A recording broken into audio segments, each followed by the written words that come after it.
Hello and welcome back to Tear Us Apart, a podcast from England's footballing city. In this week's episode, we're talking about Manchester City's demise again with a loss against Brighton and Man United's win again. How often do we say that? Not often, really. But yeah, so we'll be talking about that and then City's injuries and a sort of a look at, some United players specifically and Ruud van Nistelrooy. Will he stay? Will he go? At the time of recording, we don't know.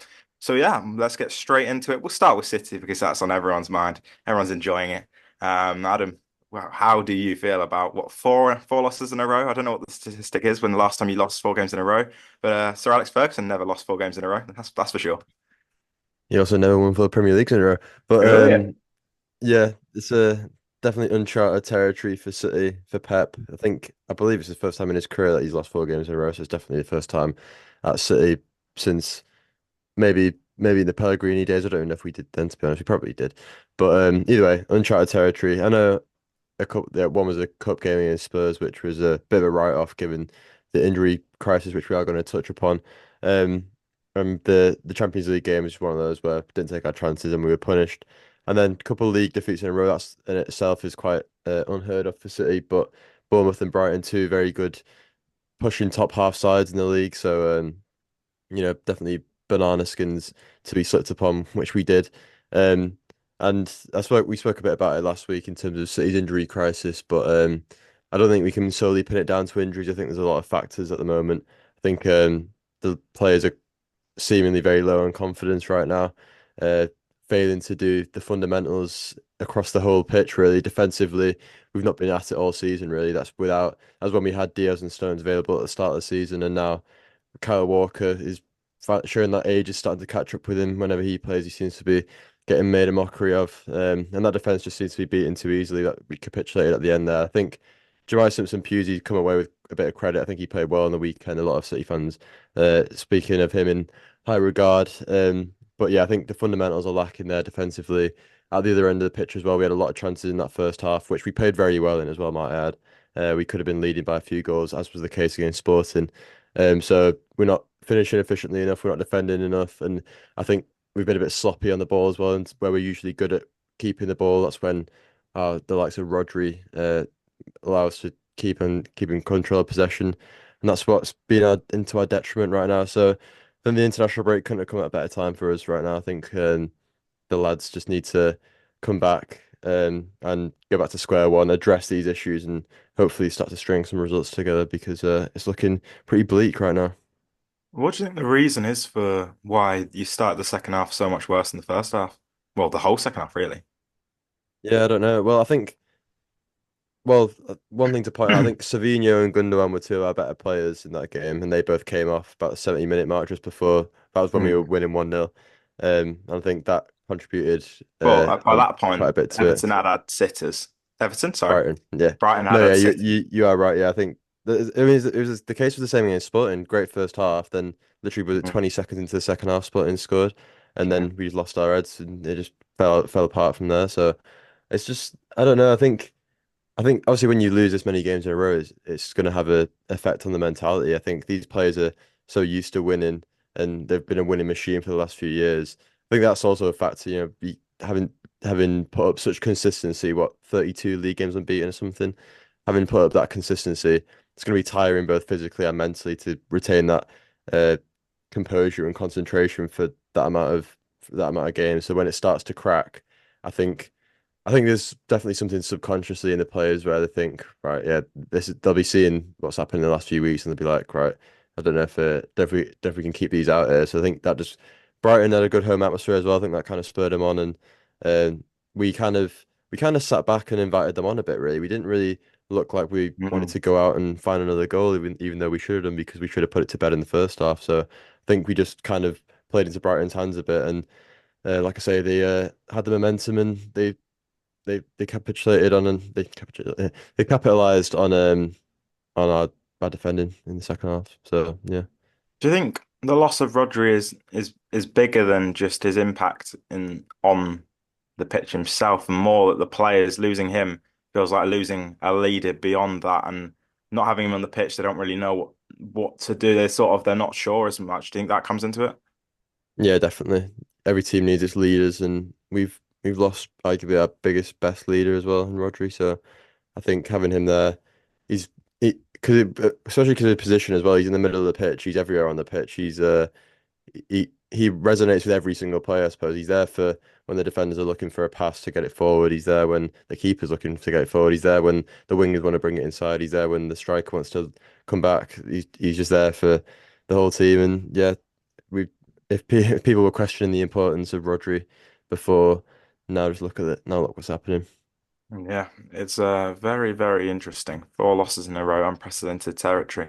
But we'll Oh, move over to the other. Oh, go on, Dan. I was going to say I was going to make one point, or two in one, should I say? Um, I said it last week, Adam. City, obviously, in this mini crisis as it's being labelled at the moment, when they're still sitting second and what 5 points off Liverpool at the moment.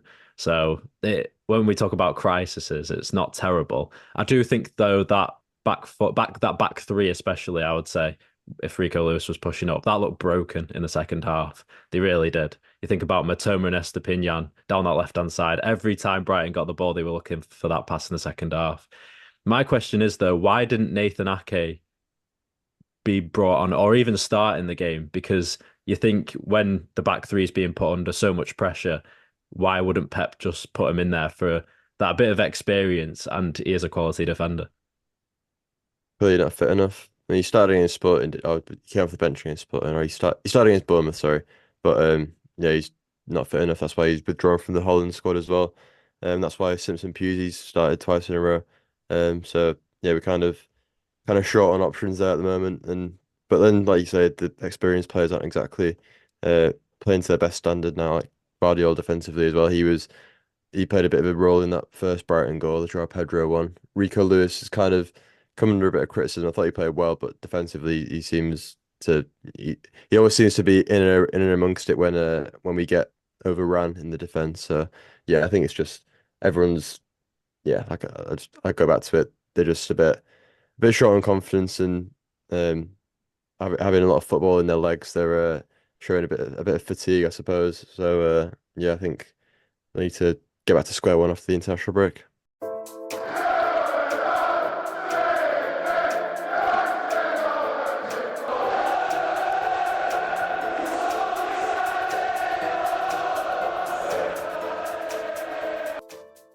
Well, obviously, we'll move over to the other side of Manchester. United have had a few wins in a row now, obviously.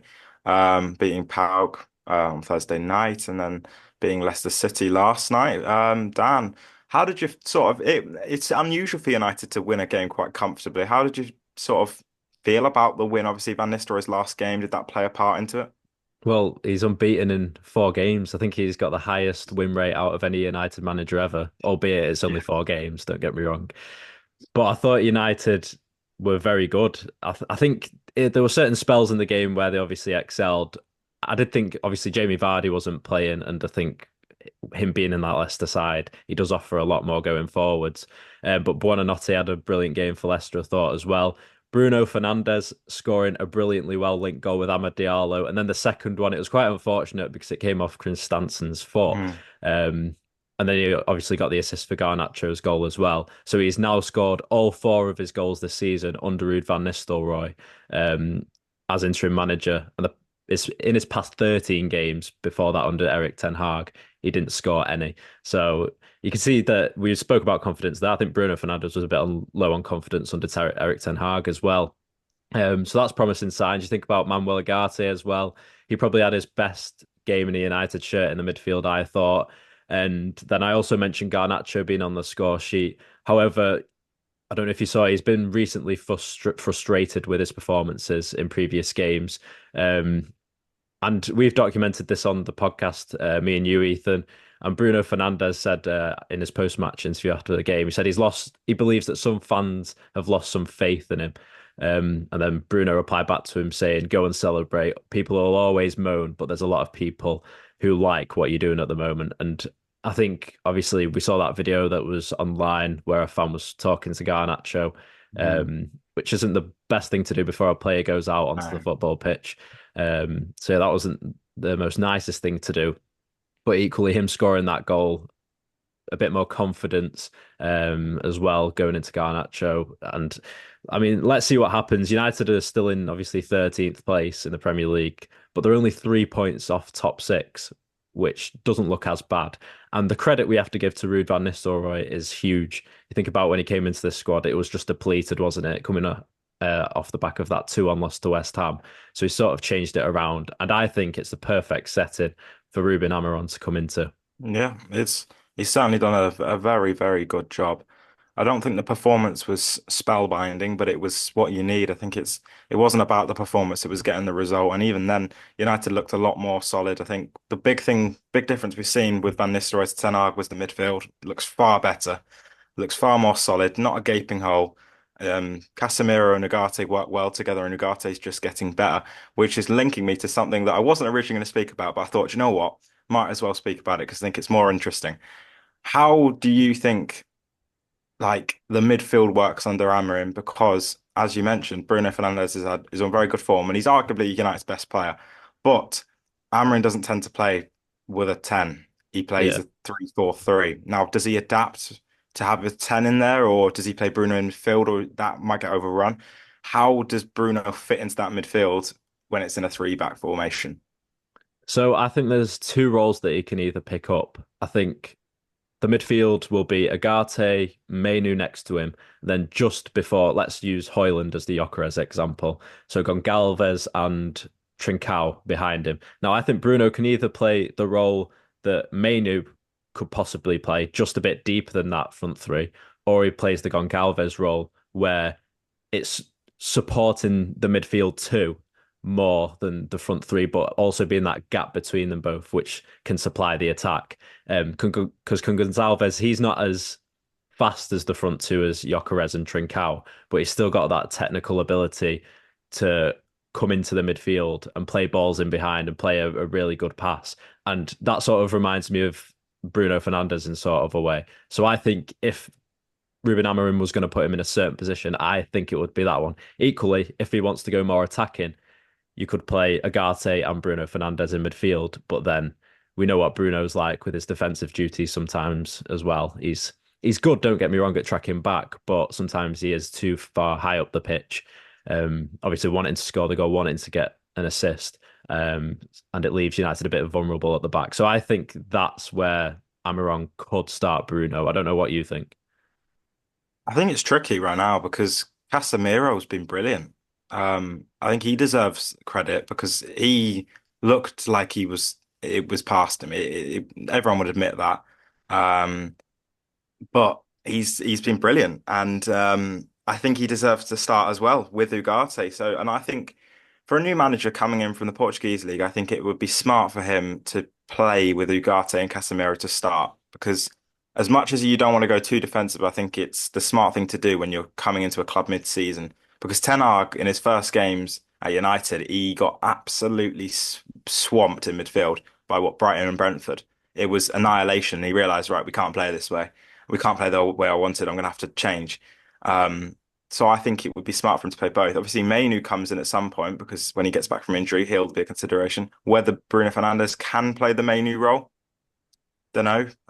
Because do you want to waste him doing a lot? Obviously, he's got the energy for it. He's one of the fittest players in the league, but do you want to waste his talents tracking back all the time? Who knows? Or do you use him as like a a winger, but not like an inside forward winger, but like more of a creative winger? Who knows? I think it'll be.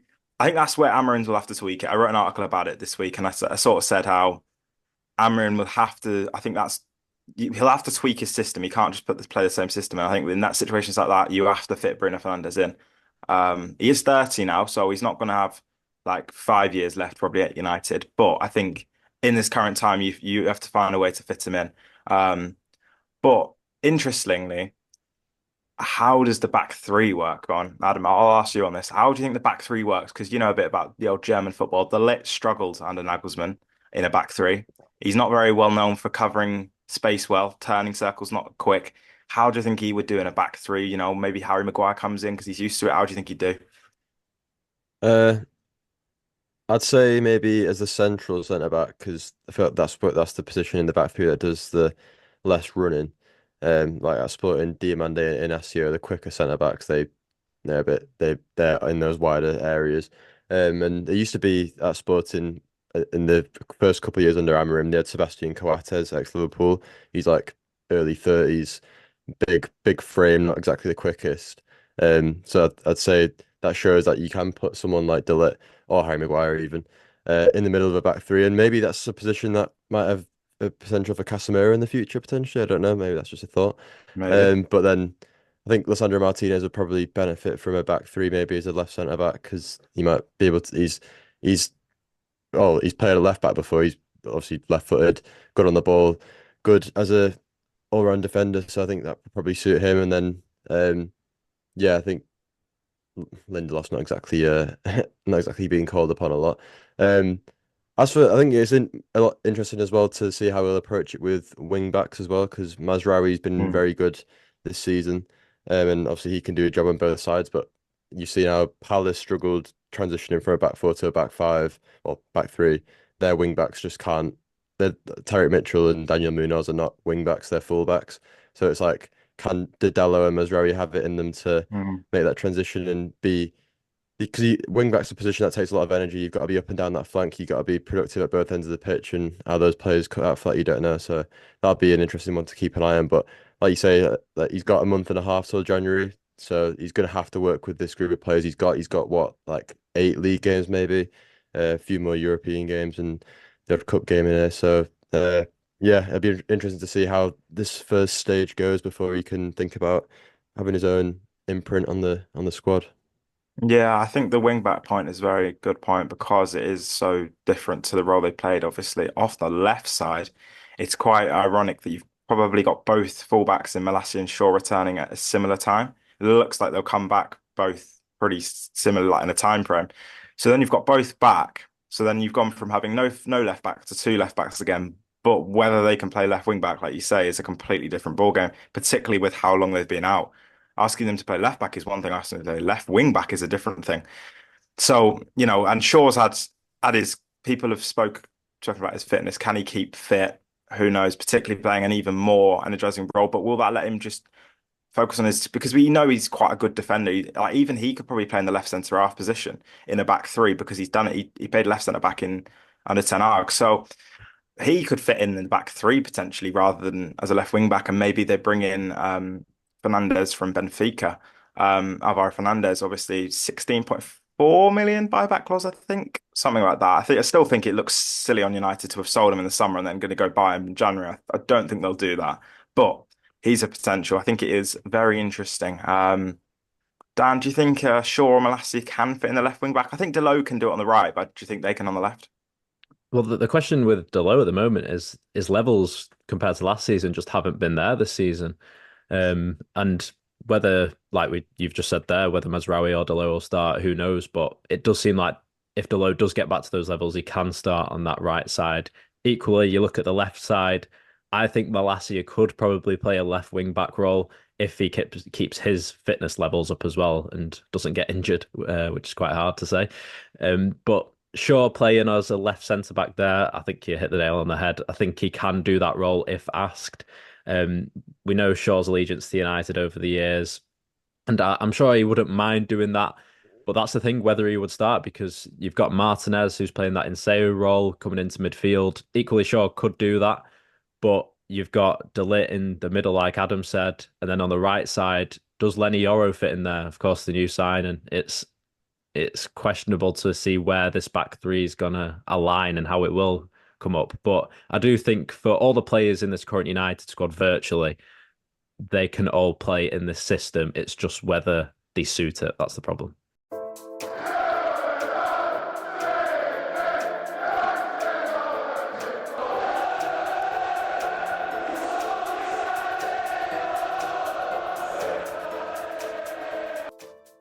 And speaking of the old injuries with Malacia on the old blue side of Manchester, they've also been struggling, Adam. How, well, give us the latest on the injuries and how you think that's affecting City right now. Well, like I say, we can't put it exclusively down to injuries, our struggles, but it's certainly playing a factor because as players, our benches are pretty threadbare at the moment, and we're relying on players like Gundogan was signed, 34-year-old Gundogan. Obviously, he was brilliant in the Euros, brilliant for Barcelona. He wasn't expected to play this much. And because of these injuries, he's having to play a lot more than who's expected to. So I think his levels have dropped and it's definitely having a knock-on effect on the squad. But yeah, like you say, we've latest that I've heard is that Nunes and Akanji and Ake all withdrawn from their national teams for the international break. Um, like we said before we recorded, I think it might be a case of them just protecting themselves and ultimately protecting City because of the amount of injuries you've got right now. Um, I think they might just be saving themselves just so we don't get anyone else added to that list because I don't think Nations League is exactly a big priority for the players unless Mm. they make it to the finals when they can get a winners medal there. But and certainly at this stage, don't think it's really something that that bothered about missing out on. So yeah, I think we just need to get these players back from the international break injury free. Hopefully, get a few of the lads who have been out back, and then see if we can actually string some form together with a few better lineups because there's definitely a lot of uncertainty right now, particularly around Jack Grealish. There's been a lot of murmurs about that in the week. Um, that potentially the Joao Cancelo situation might be happening, but I don't know how much I believe that those that talk yet. So I'll have to just wait and see. That is interesting. That bodes for an interesting January. I think you will have quite a busy January, probably looking We to never bring we never do midfield. look in January, but I think But with Rodri we might out, be forced to. I think because we had a yeah, bit of a disappointing window. Like Savinho's been good and we love Gundogan, but I think we could really have done with another midfielder and maybe a backup yeah. for Haaland because he's looking more tired by the game as well. You were crying out for a defensive midfielder to come in as backup, whether it was Marino, etc., but never came. And then obviously Rodri gets injured a few weeks into the Yeah. season, and there you go. So I think you will eventually inevitably bring in a midfielder. So we'll have to see who that is. I'm sure you'll pluck someone out of thin air. I hope you all enjoyed. Please follow us on Twitter, TikTok, Instagram, YouTube, you name it. We're everywhere, and Spotify. But yeah, check us out on all of those. Give us a thumbs up, a like, anything, all that shabam. And we'll see you next week for hopefully another City loss. Goodbye.